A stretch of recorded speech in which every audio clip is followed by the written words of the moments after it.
30,000 voices caught halfway between a cheer and a jeer freeze in midair as the spotlights lock on one man. President Ibrahim Traoré, the faint white scar on his wrist gleaming like a battle ribbon. The Lagos arena still thrums with bass, sweat, and bravado, but every eye, from luxury skybox to cheapest bench, now waits for the first crack of sound from the single microphone he raises. A minute ago, that crowd roared at a superstar's cruel joke. Now it hangs on the breath of a leader who once hid from gunfire in a grain bin. His heartbeat is steady, his gaze steady, and the hush is so deep you can hear the banners rustle in the rafters. When he finally speaks, the tone is raw iron laced with mercy, a story of a barefoot refugee boy, of scars that remember bullets, of injustice that stains the century. And the question he casts into the fluorescent darkness is the same one that will echo in your skull long after this video fades. Can one unpolished voice, armed only with truth, turn mockery into a movement? Stay with us. This is a story worth every second of your time. There was no convoy, no black SUVs, no waving flags or blaring sirens, just a quiet man in a plain gray suit stepping off a commercial plane onto the hot tarmac of Lagos, Nigeria, completely unnoticed. The other passengers didn't recognize him. Why would they? He didn't carry himself like a president. No entourage trailed behind. No crisp military salute awaited him. He pulled his own suitcase, paused to check his phone with a cracked screen, and then blended into the rhythm of a city that never waited for anyone. This was Ibrahim Traoré, president of Burkina Faso. But tonight he wasn't here as a head of state. He was here because of a single letter from a refugee boy that refused to leave his mind. Lagos glowed like it was on fire. From the sky, the city looked like it pulsed. Ribbons of red and white traffic lights coiling through the streets like veins, bursting with music, movement, and money. Billboard screens blinked with faces of influencers, Afrobeat stars, and crypto ads. The Africate charity concert was the heartbeat of it all tonight, a massive celebrity-fueled fundraiser attended by moguls, musicians, and presidents, plural. Well, at least the kind of presidents who arrived with red carpets and personal stylists. Traoré took a different road, literally. Inside the arrival hall, he stepped to the side, letting excited tourists and suit-clad diplomats pass. A security officer barely glanced at his ID. No special treatment, no recognition, just another tired traveler in transit. Yet within him, something was quietly burning. He said he wanted to become a doctor, Traoré thought, recalling the boy's voice, cracked, dusty, and small. Because fixing people is like fixing bicycles. That's what he said. That sentence had knocked the breath out of him 3 nights ago in a refugee camp between Burkina Faso and Mali. The boy's name was Mahamudo, 10 years old, no shoes, no parents, but a smile that still shone like moonlight on broken glass. Someone has to care, the boy whispered. Traoré had nodded silently then, but tonight was his answer. A volunteer driver waited by the curb, confused. Sir, President, are you sure this is how you want to arrive? The organizers, Traoré raised a calm hand. Let them be surprised. The car wasn't armored. It wasn't even black, just a dusty beige Toyota van with fading hospital stickers on the side.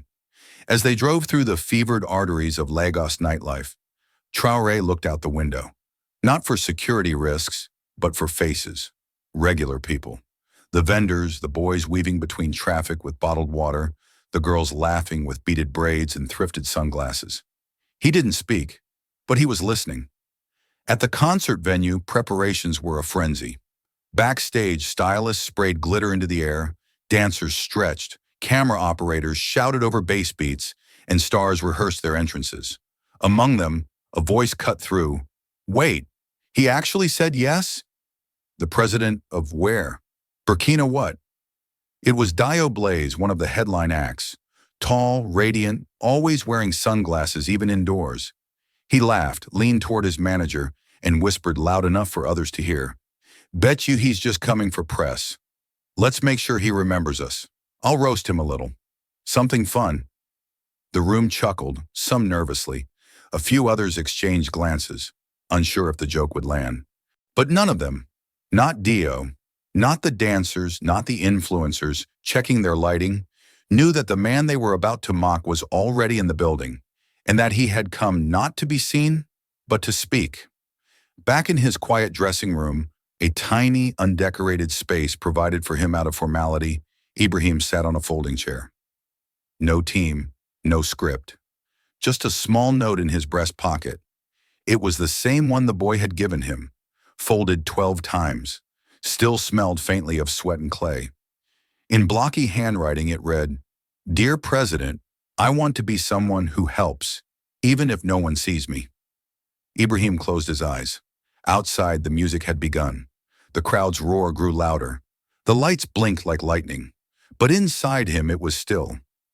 "Even if no one sees me." He took a deep breath and rose. And so it began, not with applause, not with fame, but with footsteps, small, steady, and silent. What no one in that stadium knew was this: the storm wasn't coming from the sky. It had just stepped through their doors. Backstage at the Africaite charity concert was chaos wrapped in glitter. Dancers moved like waves, dressed in neon silks that shimmered under the harsh vanity lights. Assistants darted back and forth, clutching headsets, bottled water, and rhinestone jackets. Cameras hovered on steady arms, filming every behind-the-scenes laugh, shout, and moment of pre-show drama for the inevitable TikTok montage later. Hairspray clouded the air like mist. Perfume, heat, nerves. It all mixed into the smell of show business. And at the center of it all, like a sun that knew it was burning brightest, stood Dio Blaze. 6'2", golden rings on every other finger, skin smooth like silk, shades so dark you couldn't tell if he was looking at you or through you. His afro was trimmed sharp, his jacket tailored tighter than his schedule, and his ego entered the room 5 minutes before he did. He was the headliner tonight, not just a performer, the performer. Millions followed his every move. His name trended when he dropped a single word on X. When he sneezed, someone edited it into a remix. To fans, he wasn't just a singer, he was untouchable, and utterly used to being the center of gravity. So when he heard that a president, a real one, was attending the concert, he raised a single eyebrow. "Which president?" he asked flatly, not even looking up from his phone. "Burkina Faso," his manager replied. "Burkina where?" Dio snorted. "Did they run out of real celebrities?" There were scattered laughs. A few assistants looked down at their shoes. Dio leaned in, flashing that grin that had sold out stadiums. "He's coming for publicity. Politicians don't walk into shows unless a camera's pointed at them. Let's give him what he wants. A little heat. I'll roast him a bit. Something light. Funny." His tone was casual, but there was steel underneath. He didn't like sharing stages, especially not with politicians who thought a few good deeds could buy the spotlight. No one dared challenge him, not here, not now. He adjusted his diamond-encrusted mic and smirked.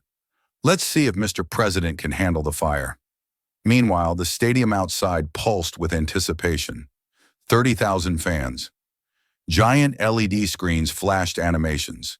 Pyrotechnics hissed behind the stage. The crowd waved foam sticks, flags, and signs lit up with battery-powered letters, spelling out DIO forever and blaze it up. Influencers live-streamed themselves in front-row seats. Stylized drones hovered over the audience, capturing every moment. Sponsors rolled their ads every 10 seconds. Perfume brands, fashion drops, cryptocurrency apps, all pouring millions into seconds of screen time. It was not just a concert, it was a temple of fame, and its god was preparing to descend.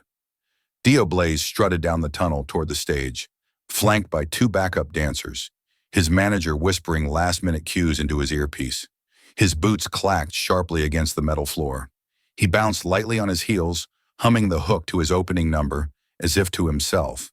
But everyone around him leaned in, as if witnessing a sacred ritual. He paused at the curtain. The crowd's roar rose as his name flashed across the jumbotron. "You ready to make history, boss?" his manager asked. Dio tilted his head. I already did. I'm just adding to it. Then the lights went black.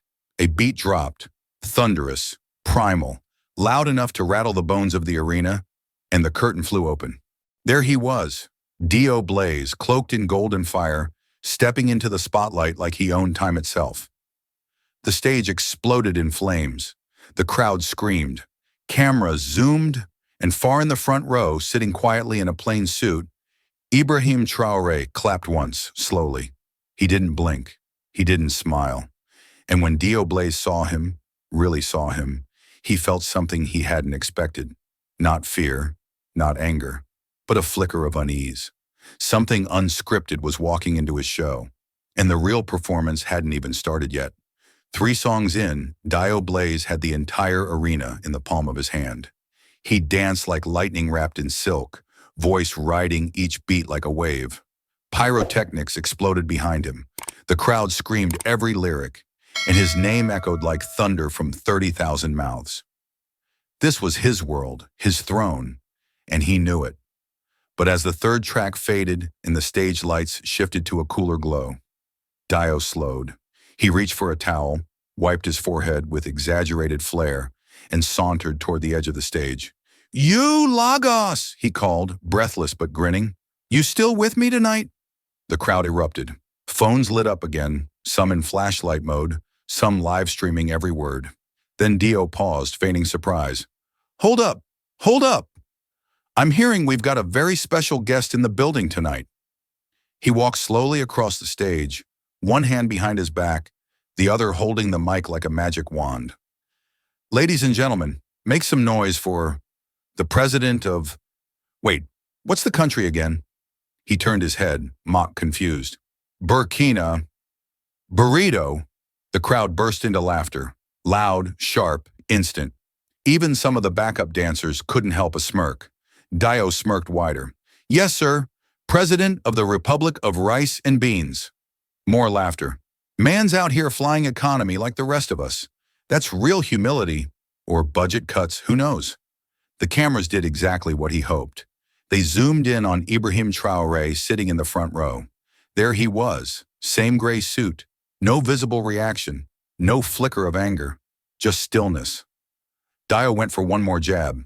"No shade, Mr. President, but you sure you're in the right place? This ain't a UN summit. This is real heat." More laughter, some uneasy, some roaring. And that's when Traoré stood up, not abruptly, not in anger. He rose like a man adjusting his posture after sitting too long. Calm, deliberate, measured. The laughter died mid-breath. He took a step forward, then another, and another. He wasn't smiling. He wasn't scowling. He wasn't reacting at all. He was walking, directly toward the stage. The band fell silent. The dancers froze. The crowd, 30,000 deep, watched in collective silence. Confused, breath held. Some thought it was staged. Others thought a confrontation was about to explode. Dio took a step back. Just one. Barely noticeable. Ibrahim Traoré walked with the slow confidence of a man who had once stood in the shadow of gunfire and now found jokes to be merely rain. His hands were at his sides, his chin slightly lifted, eyes fixed on the stage, not in defiance, but in quiet intent. An event coordinator scrambled out from backstage, whispering urgently, "Mr. President, please, you don't have to." But Traoré gently placed a hand on the man's shoulder without breaking stride and murmured, "It's all right." He reached the steps of the stage. Dio Blaze stood still, microphone lowered, and the crowd, now utterly silent, leaned in as one. Something was happening, and whatever it was no longer Dio's show. The microphone passed from one hand to another without a single word spoken. Dio Blaze extended it hesitantly, unsure whether to look the president in the eyes or at the floor. Traoré didn't rush. He didn't reach for the mic like a man on a mission. He took it as one would accept a heavy truth, gently with both hands. Then he turned to the crowd. It wasn't a showman's turn. It was a pivot in the air itself. No bright gesture. No, "How's everybody feeling tonight?" No bravado. Just a silence so dense it felt like the arena itself was holding its breath. When Traoré spoke, his voice was low, even and warm, but it cut like sharpened wood. "Thank you," he said, "but I didn't come here to be thanked." A ripple of confusion passed through the crowd. Cameras continued rolling, but the operators zoomed closer now, not for drama, but for details. His face, his scar, his stillness. "I didn't come here to be laughed at," he continued, "and I didn't come to make a scene. I came because of a boy named Mahamudo." He let the name sit in the air. "He's 10 years old," Traoré said, looking out over the lights, the cell phones, the tens of thousands of faces. "He has no shoes, no family. He sleeps on the ground, next to a tree stump, at the edge of a refugee camp between Burkina Faso and Mali." The crowd stayed quiet. Nobody knew where this was going, but no one wanted to look away either. "I met him 3 nights ago," Traoré went on. "He held a stick like it was a sword, not for playing, for surviving. And he looked me straight in the eye and said, 'President, I want to be a doctor. I want to fix people the way they fix bicycles.'" A laugh tried to escape from someone in the upper levels, but it was soft, awkward, and it died immediately. Traoré wasn't smiling. He had no tools, no clinic. He's never even seen a hospital, but he said it with such certainty, as if hope was stronger than circumstance. I sat with him on bare dirt, and I asked him, "Why do you still believe?" A pause. He looked at me and said, "Because someone has to care." At that moment, the giant screens above the stage flickered, and then lit up with an image. A boy with wide, dark eyes, standing in rags, feet gray with dust, holding a broken stick like it was Excalibur. The audience gasped. It wasn't a professional photo. It was grainy, taken from a cheap phone, but it hit harder than anything they'd seen in HD. "I carry that boy's words with me," Traoré said, his voice growing firmer but never louder. "Not because I'm a president, but because I too was once barefoot. I too lost my brother. I too thought no one cared." He looked around the crowd now, really looked. Not through them, not above them, but into them, into their discomfort, into their humanity. "I'm not here because I have a title. I'm here because that boy, Mahamudo, needs a school. He needs clean water. He needs someone with a stage and a voice to stop performing and start speaking truth." A wave of heat passed through the arena, not from the stage lights, but from something raw, something rising. "I'm not here for applause," he repeated, eyes landing briefly on Dio Blaze, "and I'm certainly not here to trade insults." Dio looked down. "I came because I believe music has the power to gather, not divide. That these lights," he gestured to the flashing beams, "can be used to shine on the forgotten, not just the famous." Someone in the crowd began to cry, softly. It was hard to tell if it was an adult or a child. Another screen lit up, this time showing a map, the location of the refugee camp, coordinates, real and specific, not just sentiment, but substance. "I don't need a stage," Traoré said, lowering the mic just slightly. "But since I've been given one, I'll use it, not for myself, but for a boy who still believes in people he's never met." The arena was so still that even the hum of the equipment became noticeable. 30,000 people were watching, listening, and not one person was recording anymore. They weren't consuming the moment. They were inside it.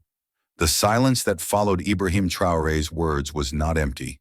It was full of tension, breath, disbelief, and something else rising between the rafters, a quiet ache, unspoken and long ignored. And when he raised the microphone again, he didn't speak louder. He spoke deeper. "There's something I haven't told many people," he said, eyes scanning the crowd as if searching for someone who needed to hear it most. "When I was 10, my village was attacked." The screens behind him didn't flash. They dimmed slightly as if the very light knew to listen. "We lived near a grain field. One evening I heard my mother scream. Armed men were coming, fast. My older brother didn't hesitate. He grabbed me and dragged me to the grain bin. He lifted me in and whispered, 'Don't come out, no matter what you hear.'" Traoré paused, not for effect, but for breath. "For hours I stayed curled between sacks of rice and old wooden crates, listening to boots stomp past, to gunshots, to fire. I was so afraid I couldn't cry, couldn't move. He took a step forward. When it was over, I climbed out. The village was smoke, ash, silence. My brother was gone. He had run in the opposite direction, to distract them. He never came back. In the audience, a woman covered her mouth with both hands. A man beside her blinked rapidly, eyes glassy. Even the security guards along the walls shifted uncomfortably, as if the truth in his words had somehow found its way under their armor. I've never forgotten that day, Traoré continued, not because of the fire, or the blood, or the loss, but because even in terror, my brother's last thought wasn't to run, it was to protect. His voice caught for just a second. That's what leadership should be. That's what power should mean. Not being the first to speak, but the last to abandon. The crowd still said nothing, but the silence had changed. It was no longer frozen, it was melting. I grew up on dirt floors. I studied under broken roofs. I know the taste of hunger, not metaphorical but real. The kind that makes your stomach twist like wire and your dreams feel heavy to carry. He looked down for a moment, then back up. I don't tell you this for pity. I tell you this because there are millions still living that life. Tonight. Right now. And we, this room, this stage, this music, we have the power to change something. He turned slightly as if speaking not only to the crowd, but to the entire industry watching behind every live stream. Do you know how many kids never get to finish school because of war? How many parents bury their children before age 5? How many girls are sold before they get to choose their future? A murmur rippled through the audience, soft, shaken. Dio Blaze, still standing near the edge of the stage, no longer looked like a star. He looked like someone who just realized the stage was never truly his. I'm not here for applause, Traoré said, repeating the line like a mantra, but now softer, almost like a prayer. I'm here because someone has to care. His gaze swept over the first few rows. And if I don't, who will? A single sob cracked the stillness, then another. A woman in the front row wiped her eyes. A teenager hugged his friend tight. Grown men lowered their phones, ashamed they'd ever thought to film this like content. This was not content. This was confession, testimony, fire, ashes, and a vow pulled from the edge of memory. Traoré looked at the mic for a moment, then slowly lifted his head. I survived, not to chase power, not to sit behind walls. I survived to stand here and remind you that someone always pays the price when we look away. There were no cheers, but there were tears, and sometimes those speak louder. For the first time in his career, Dio Blaze had nothing to say. The stage that once felt weightless beneath his boots now felt like cracked glass, ready to give. Every neon spotlight that had followed his swagger moments ago seemed to tilt away, as if embarrassed by its previous devotion. Sweat gathered at his temples, but it wasn't the rehearsed sheen a makeup artist dabbed on. It was cold, real, and uninvited. He took a single step back, instinctively widening the distance between himself and the man who had just cracked open the arena's collective chest. Traoré lowered the mic, letting it hang loosely at his side. He didn't bask in the hush. He didn't command it. He merely existed inside it, and the hush obeyed. 30,000 people stared at him, not like a celebrity, not even like a president, but like a mirror they hadn't realized was possible, one that reflected the cost of indifference. Dio's gaze flicked to the nearest screen. It no longer broadcast his choreographed flames or his platinum record stats.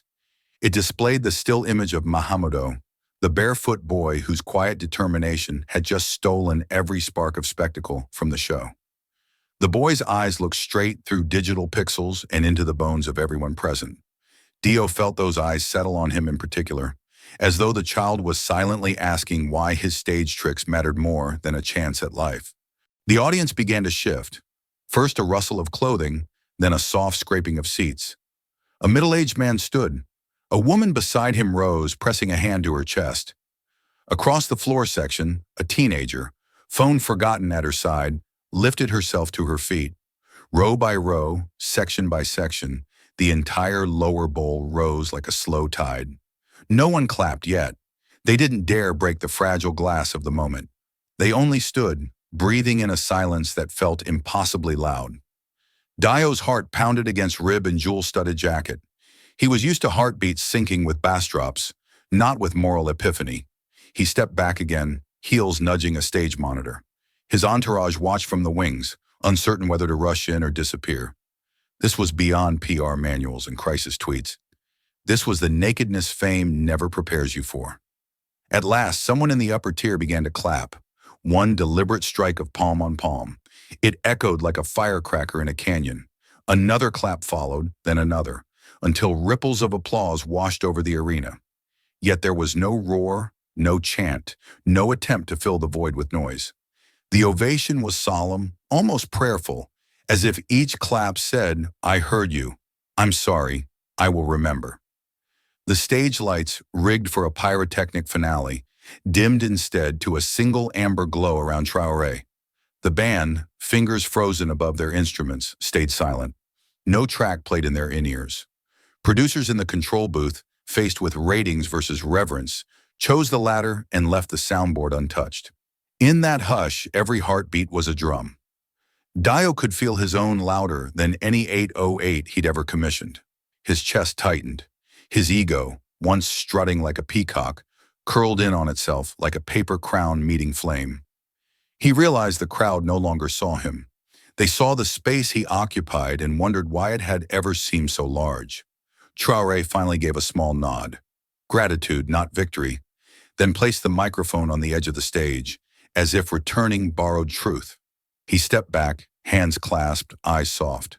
The standing ovation swelled, but still no music rose to meet it. Only the rhythm of lungs and hearts, the quiet thunder of thousands discovering that silence can roar louder than sound. And Dio Blaze, once the sovereign of this neon kingdom, felt the walls of fame tilt. In their place rose something sturdier, humility, forged in public view.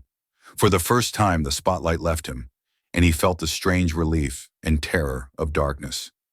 The stadium still pulsed with the echo of standing ovation, even after the lights dimmed and the sound faded. Yet Ibrahim Traoré, walking quietly down the back corridor of the venue, didn't carry the air of a man who had just stunned a continent. He didn't speak to the aides scurrying behind him. He didn't reach for his phone. His thoughts were elsewhere, back in the refugee camp, under a tree where Mahamadou had drawn his dream clinic in the dust with a stick. Outside, a black SUV waited, polished to mirror perfection, its interior already cooled. The driver stood ready, earpiece in one ear, tablet in one hand, and every protocol in place. "Mr. President," said the concert organizer breathlessly, catching up, "we have your secure vehicle ready. There's a media crew waiting 2 blocks down for an exclusive. We can get you there in—" Traoré raised a hand gently, not in dismissal, but like someone brushing dust off a page. "No SUV," he said calmly. "No media. I'll ride with the medics." There was a brief silence. "Sir?" the organizer asked, blinking. "You mean—" "Yes." The van parked 20 feet away was an aging white Toyota Hiace, its side marked with a fading red cross and a crooked medical aid network decal. Dust clouded the windshield. Inside, 2 young volunteers sat cross-legged with notebooks on their laps, shocked when the president knocked on the side panel and opened the door himself. They scrambled to clear space. One of them, a woman no older than 25, stammered, "We didn't know you were— Sir, I mean, please, let us—" Traoré waved it off. He climbed in, took the rear bench seat, and shut the door behind him. The van started with a reluctant cough. No escort, no sirens. Just the hum of an old engine joining the wild, pulsing rhythm of Lagos night. The 2 young doctors introduced themselves, Sami and Linda. He asked about their day, their patients, their longest shifts. They spoke in hurried, nervous English at first, trying not to say anything foolish in front of a head of state. But Traoré didn't offer the stiff nods of protocol. He leaned forward, listened, asked real questions. "Where do you go when the roads disappear?" he asked. "We carry what we can and walk," said Sami. "What do you do when there's no medicine left?" Linda hesitated. "We sit with them. We hold their hands." Traoré nodded slowly. "And when the wounds aren't visible?" They both fell quiet. Sami glanced at Linda. Those are the hardest, he admitted. The trauma, the silence, the hollow eyes. I see those every week, Linda added. In mothers who have lost children, in boys who've seen too much too soon. There's no bandage for it. Traoré looked out the window. The city blurred by in streaks of light and smoke. There was a girl I met in the north, he said softly, as if telling a memory he rarely allowed air. She didn't speak, not once. Her village was wiped out. Her brother died in front of her. We gave her food, shelter, even toys. Nothing opened her mouth. What happened to her? Sami asked gently. She started drawing, Traoré said. In the dirt. Always the same picture. A house with no roof and two small hands reaching out of it. One day, I sat beside her and drew with her. I didn't ask her to explain. I just drew the hands a little longer. She smiled. That was the first sign of life in weeks. Linda stared at him. No cameras caught that, did they? No, Traoré replied, because some leadership begins when the cameras leave. The van rumbled over a pothole, bouncing its passengers slightly. Outside, laughter erupted from a street vendor stall as music drifted from a nearby rooftop. But inside the van it was quiet, an incubator of sincerity. No polished speeches, no flashing lights.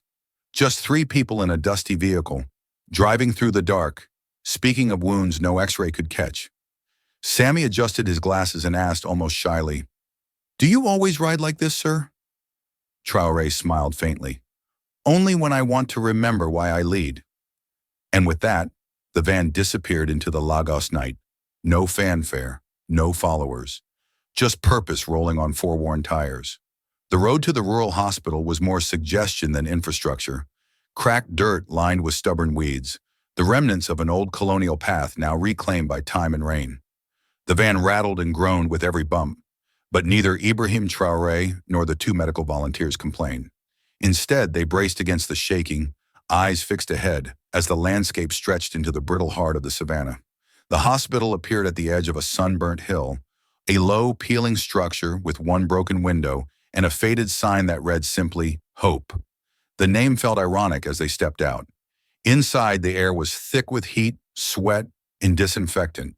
A single ceiling fan turned lazily overhead, making more noise than wind. Beds lined the walls, some shared by two children.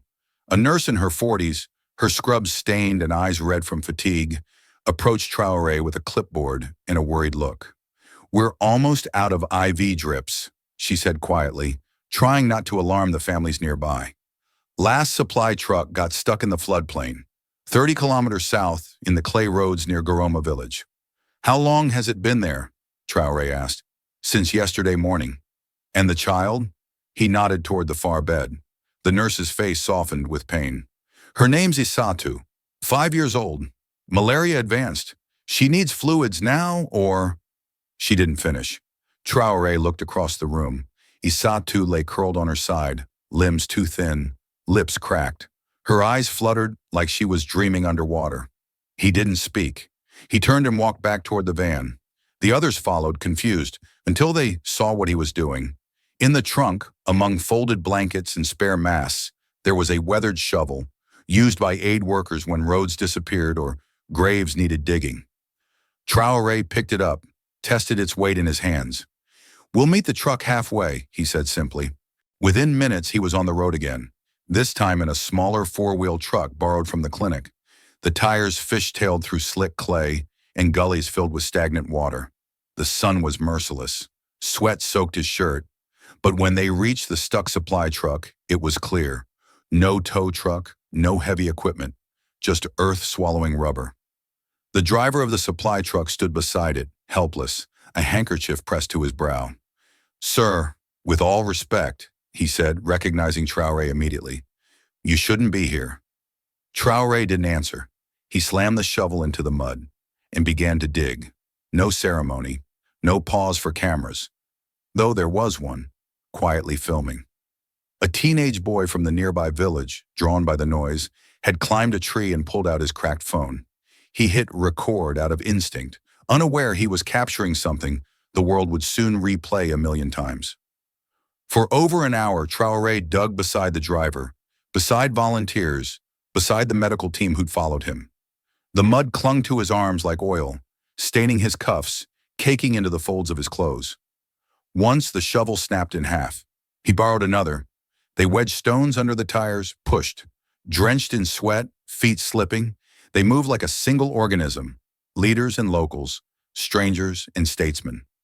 Finally, with a heave and a shout, the truck lurched free from the earth's grip. Cheers rang out across the field. But Traoré didn't cheer. He climbed into the back of the truck, checked the inventory, then rode alongside the IV bags all the way back. When they returned, the nurse was already preparing Isatu's arm. As the drip began to flow, her chest rose just slightly more steady. Her breathing deepened. Her eyes flickered open. Traoré stood beside her bed for a moment. Not as president, not as hero, just as a man who'd done what needed doing. The teen with the phone uploaded the video that night. No hashtags, no filters. Just one caption. Our president digs for children. What does yours do? He didn't know the world would wake up to it the next morning. But Ibrahim Traoré had already moved on, quietly toward the next village, the next unseen corner, shovel still resting in the back seat. The video took just under 4 hours to go viral. At first, it spread quietly, shared in private WhatsApp groups across West Africa, where aid workers, nurses, and teachers passed it between themselves with disbelief. Then it made its way onto Facebook, picked up by a small humanitarian blog with 10,000 followers.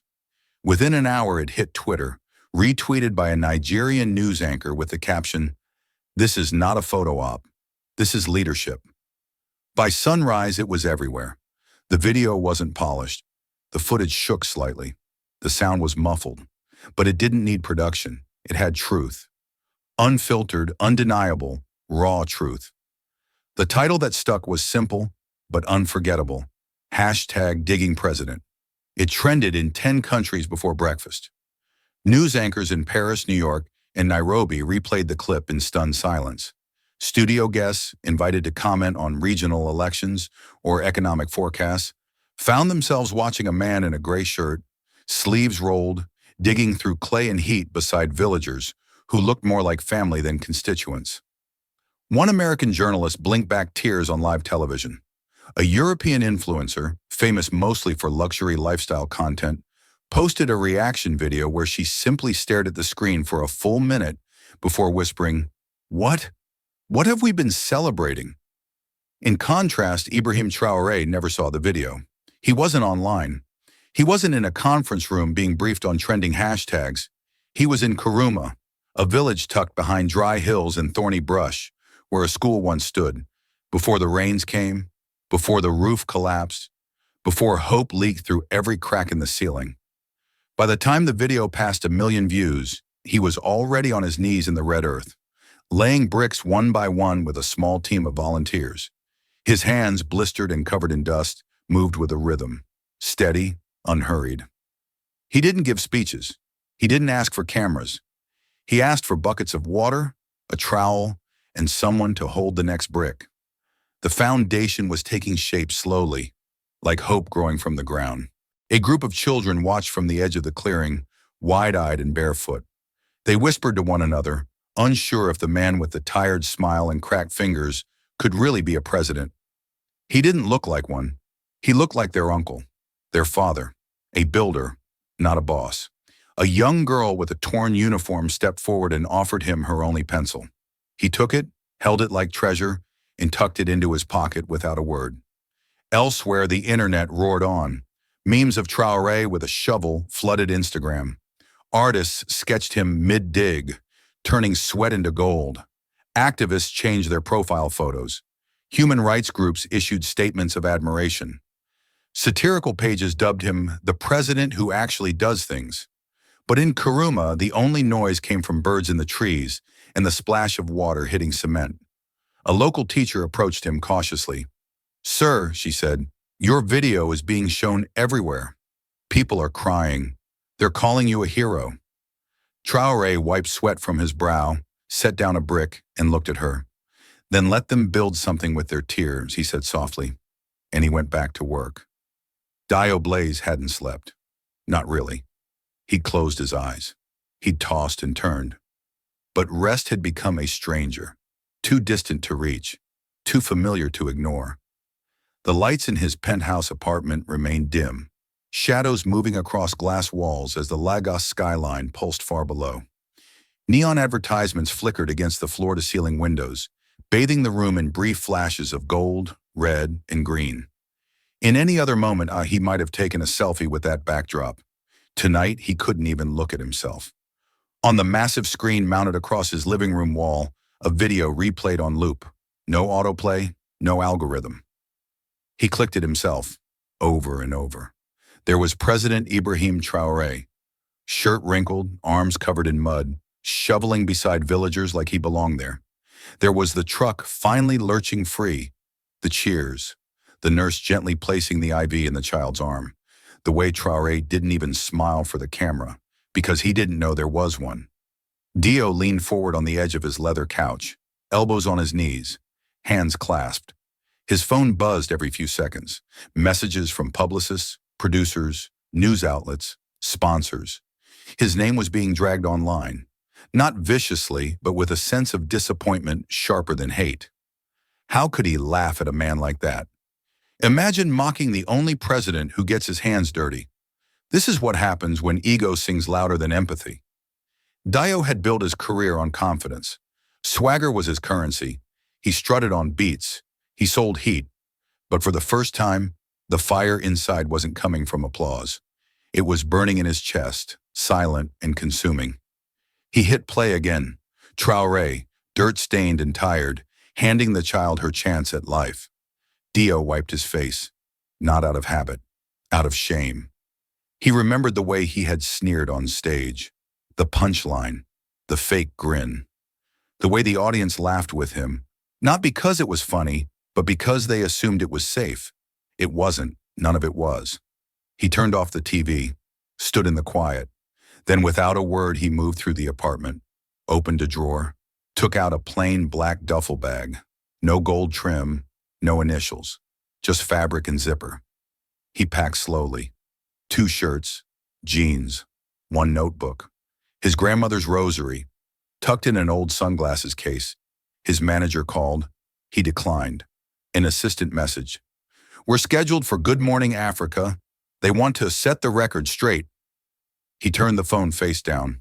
No one was coming with him. No security, no PR team, no private jet. He opened his laptop, searched flights to Burkina Faso. The screen lit up with routes. Long, dusty, inconvenient. Good. He booked the earliest one. As the confirmation email hit his inbox, he stood at the window, watching the sleepless city move like a living thing below. Somewhere in this continent, a man he once mocked was mixing cement with bare hands, building a school, laying bricks where no one watched, where fame had no currency, where truth didn't wear suits. And Dio, for all his riches, felt small, not belittled, reduced, like someone finally stripping off layers that never fit. He walked back to the couch, sat down, pressed play one last time. On screen, Traoré looked directly into the camera, no, into the world, and said, "I'm not here for applause.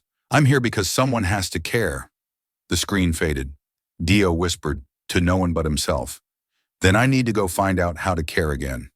And as Lagos buzzed beneath him, Dio Blaze zipped up his bag, slung it over one shoulder, and stepped out, not into a spotlight, but into the kind of darkness that reveals what light really means. The airport was little more than a shack in the sun. Dio Blaze stepped off the plane into a wave of dry heat that clung to his lungs like warm sand. There were no flashing lights here, no fans, no paparazzi. Just the chirping of crickets, the dull roar of an old engine starting up, and a market woman selling mangoes from under a freight umbrella. He clutched his duffel bag close, still not sure what he was expecting. Maybe someone would recognize him. Maybe someone would sneer. But no one paid him any mind, not because they didn't know him, but because they were busy living. He walked to the roadside, looked up at a crooked wooden sign that pointed to a place he'd never heard of until last night. Sapan. A rusty yellow bus screeched to a halt in a cloud of red dust. The driver didn't ask for a ticket, just a few coins and a nod. Dio climbed aboard, ducking under the low ceiling, surprised by the smell of sweat, spice, and something sweet he couldn't name. The bus was packed. Farmers, women with baskets of plantains, sleeping children with flies on their faces, teenagers balancing chickens in plastic crates. He took the last seat, wedged between an old man with milky eyes and a girl no older than 10 who stared at him like she could see through everything. The bus groaned back to life, and the road disappeared. What should have been asphalt was a trail of broken red earth, pocked with rocks and roots. Every bump launched the passengers into the air by inches. The suspension screamed. The air inside was thick with motion and body heat. But no one complained. They laughed. They told stories in low tones. They shared peeled oranges without asking for anything in return. Dio listened. For the first time in years, he didn't try to lead the conversation. He didn't fill the silence. He didn't perform. At a stop in a village that didn't even have a nameplate, a young boy pointed at his face. "You're the man who made fun of the president," he said, not angry, just stating fact. An older woman smacked the boy gently on the head and said, "Don't be rude." But Dio raised a hand. "He's right." The woman looked at him again, more closely this time. "Then I hope you came to fix more than your reputation." He nodded. "So do I." The sun was dipping low by the time the bus rumbled into Sapan, a village stitched together by sun-dried bricks, tin rooftops, and clotheslines that fluttered like prayer flags. There were no gates, no fences, just people, and the dust they walked on. A group of widows, their heads wrapped in faded scarves, huddled near a half-broken water pump. And at the center of them, sleeves rolled up, forearms streaked with grease, knelt Ibrahim Traoré. He didn't look up when Dio approached. He was too focused on the bolt he was tightening with a rusty wrench. His hands moved like someone who'd done this before. Not just for show, not for headlines, but because the pump needed fixing and no one else was doing it fast enough. Dio stood in silence, watching. The widows sang softly under their breath, an old melody that sounded like mourning and memory stitched together. One of them, Mama Salamata, finally turned toward him. "I remember your voice," she said. "It was louder on TV." Dio swallowed. "It was the wrong kind of loud." She nodded slowly, eyes shining. "We lost our husbands to the war. No one came here, not even to ask how we survived. But he did." She gestured to Traoré, still crouched, still working. "He didn't speak much," she added. "Just asked for a wrench, then sat on our broken bench like he belonged to us." And in that moment, Dio Blaze understood something no stage could ever teach him. Fame echoes, but presence stays. And the man he once mocked was no longer just a president. He was the hands that turned silence into service. The wrench made a final click. A thin stream of water sputtered from the spout, then flowed, slow at first, then steadily, into a metal basin below. The widows clapped softly, almost shyly. One of them whispered a short prayer in her mother tongue, and the others nodded. Traoré sat back on his heels, wiped his hands on an old cloth, and finally looked up. That's when he saw him. Dio Blaze. No sunglasses, no camera, no entourage. Just a man standing still in the fading light, gripping the strap of his bag like it was all that kept him upright. He looked thinner than he did on stage. Or maybe it was the absence of ego that made him appear smaller. He stepped forward, not quickly, not timidly, but slowly, like a man approaching his own guilt. When he reached the circle of women, he paused, then knelt. Not performatively, not for show. He placed both knees into the dust, lowered his head and whispered, "Mr. President, I came to apologize." The words cracked halfway out of his throat. Traoré didn't move at first. His face showed no judgment, no smugness, no sense of victory, only stillness. Like he'd been expecting this, but had no plan for it. Then he spoke, calm, low, deliberate. "Then listen, not to me, to them." He gestured to the women. They didn't flinch. They didn't smile. They just began to sing. No microphone, no band, no choreography. Just voices, thin, tired, but full of the weight of memory. They sang of children lost in the crossfire of conflict, of husbands taken by bullets and buried without goodbye. They sang of fields burned, of hunger shared, of days waiting for no one. Their voices wove grief into melody, stitching pain into rhythm with a rawness that even silence dared not interrupt. Dio didn't move.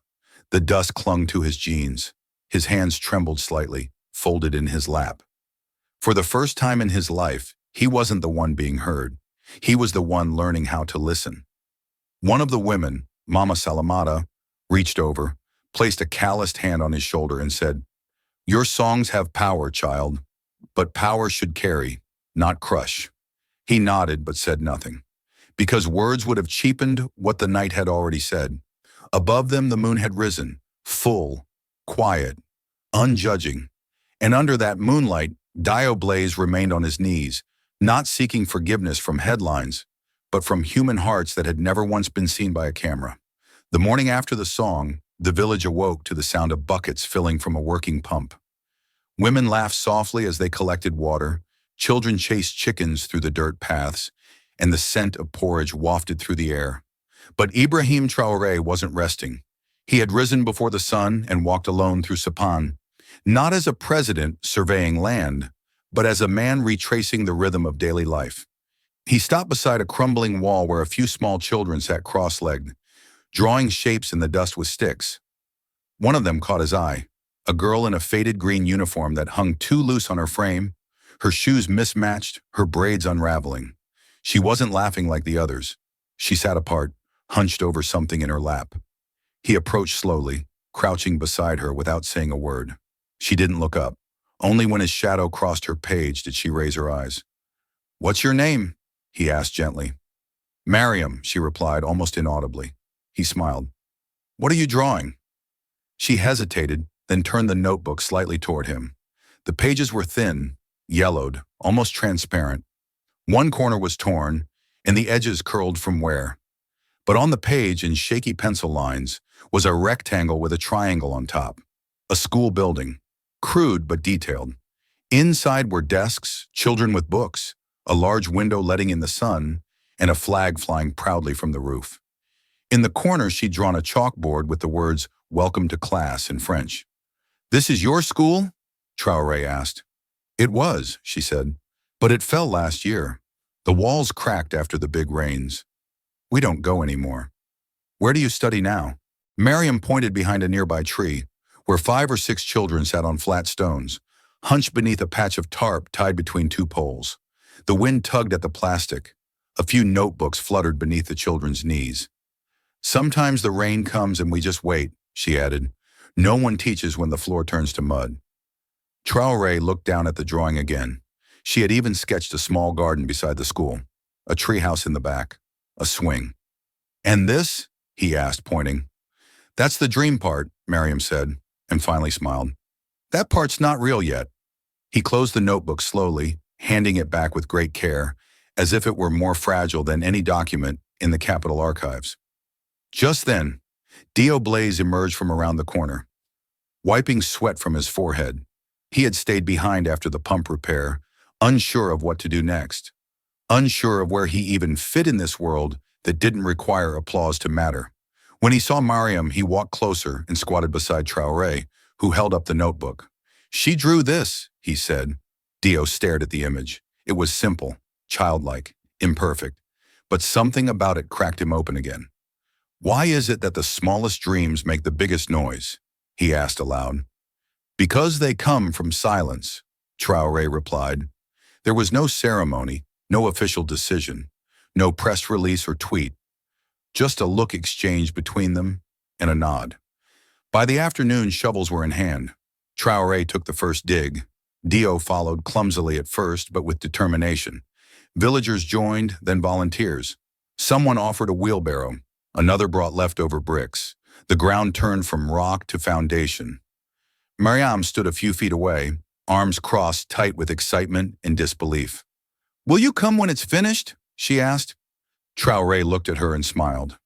Not the smile of a politician, but of a builder who had just found the blueprint worth everything. "I'll come before it is," he said, "and I'll sit with you in the front row." The first thunderclap cracked across the sky just as the third row of bricks was being laid. It wasn't loud enough to scare the children, but it sent a ripple through the volunteers. Some looked up nervously, Others paused mid-shovel, uncertain whether to continue. The clouds above had turned charcoal, dense and slow-moving, like a curtain ready to fall on the small miracle happening in Sapan. But Traoré didn't stop. He lifted another brick, dipped it in mortar, and placed it with the same quiet focus he'd carried since morning. His sleeves were already rolled high, and the sweat on his forehead was indistinguishable from the first drops of rain that began to fall. He looked up once, not at the sky, but at the villagers around him. "No one has to stay," he said, voice even. "But if you do, we build." No one moved. Even Dio Blaze, whose hands were still clumsy with the trowel, nodded silently. His white shirt was already soaked and speckled with mud, its designer label now unreadable beneath brown smears. Yet he kept mixing, kept shoveling, refusing to be treated any differently.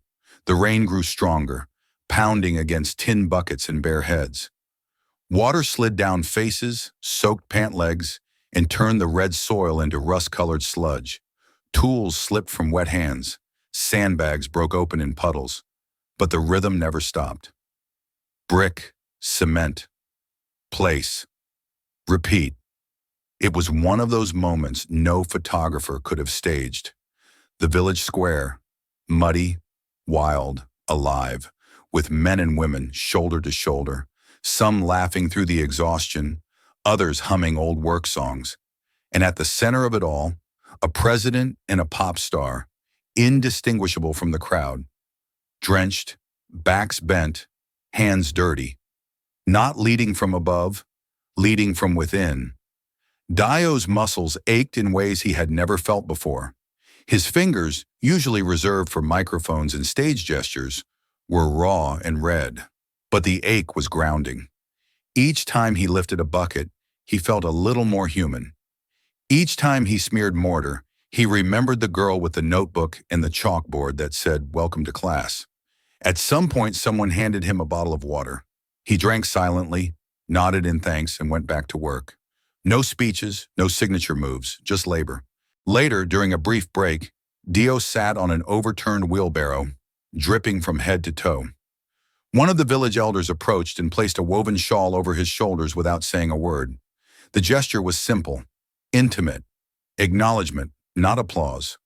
Dio looked toward the skeleton of the school building. The walls had reached waist height. There were no architectural plans, no engineers, just trust, brick by brick. He turned to Traoré, who was adjusting the angle of a support beam with 3 other villagers. "I want to fund the whole thing," Dio said, not loud, not proud, but as a statement of intent. Traoré looked over, eyebrows raised slightly. "Are you sure?" "I'm not sure of much these days," Dio replied, "but I'm sure about this." There was no handshake, no photo, no viral announcement. Traoré simply nodded, and they got back to work. As the rain poured, the foundation of Miriam's dream began to rise, not just from cement and hands, but from something stronger. Humility rediscovered, ego surrendered, and hope laid brick by brick in the mud. Night fell gently over Sapan, wrapping the village in a blanket of wind, smoke, and the soft rustle of drying clothes. The fire crackled at the center of the circle, its flames licking the air with lazy confidence. Around it sat villagers, elders, mothers, tired children with heavy eyelids and empty bowls now filled with warmth. Traoré sat near the edge of the firelight, quietly stirring a pot of millet porridge, still wearing the same shirt from earlier, sleeves rolled, collar damp from the rain. Dio sat opposite him, a woven scarf across his shoulders, gifted hours earlier by a grandmother who had lost everything and yet somehow still sang lullabies.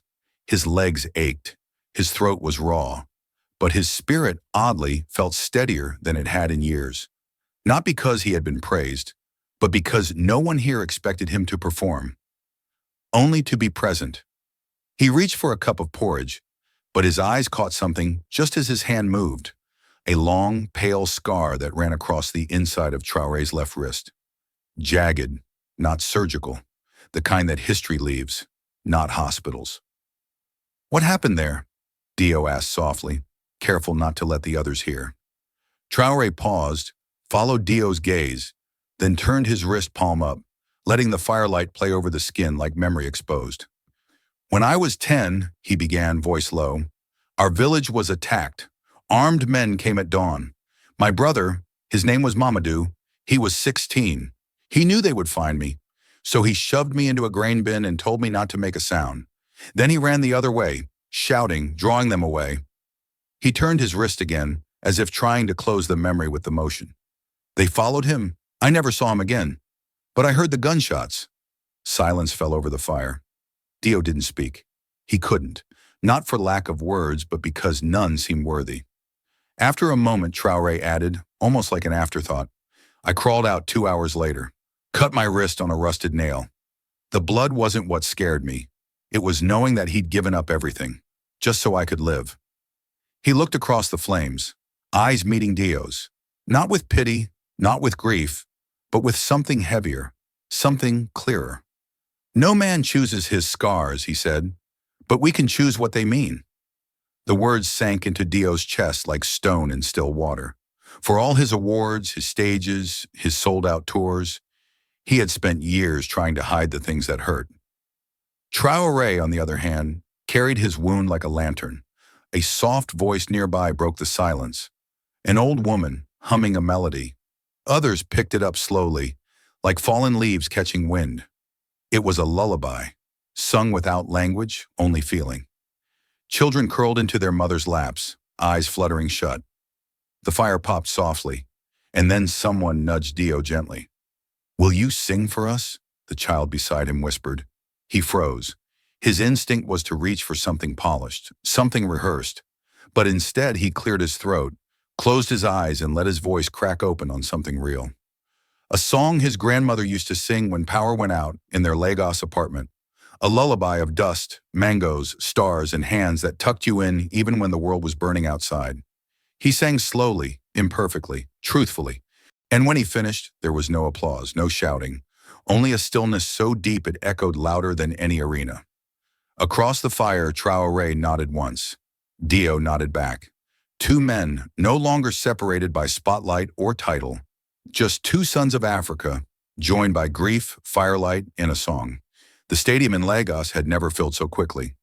Barely 48 hours had passed since the world watched a president dig through mud for a child's life. Yet already the banners were back up, the lights recalibrated, and the crowd, thousands strong, poured in not for beats, not for bass, but for something much rarer. This time the concert had a new name, Voices of Change. No platinum sponsors, no champagne lounges, just rows upon rows of people. Students in borrowed shirts, mothers with headscarves, elders gripping hand-painted signs that read, "He listens, so we speak." Backstage, the usual chaos simmered into something unfamiliar. Stillness. Dio Blaze stood near the curtain, this time without sunglasses, without flash. His outfit was simple, his eyes softer. And when Traoré stepped into the room, there was no hush, because there was no need. Dio rose from the bench where he'd been waiting and lowered his gaze. "I was wrong," he said. Traoré placed a hand on his shoulder. "You gave me a stage," he replied quietly. "That's all I needed." And then, without cue or anthem, Ibrahim Traoré stepped onto the stage. The crowd didn't roar. They rose, in silence. The air pulsed not with sound, but with reverence.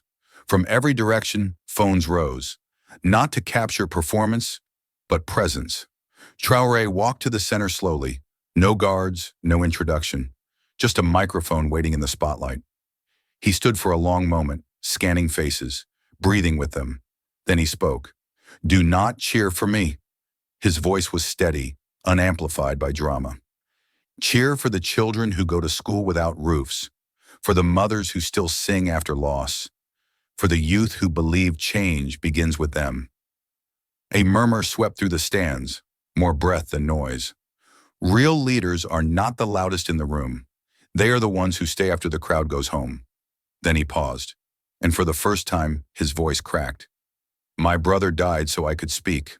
Tonight, I speak not for myself, but for you." No light show followed, no pyrotechnics. Just a quiet ripple, 1,000 hands over hearts, heads bowed, eyes wet. Somewhere in the front row, a young girl held up a torn notebook. Mariam. Traoré saw her, nodded, and the stadium, for a heartbeat, became not a concert venue, but a classroom, where the lesson was not written in chalk, but lived in flesh.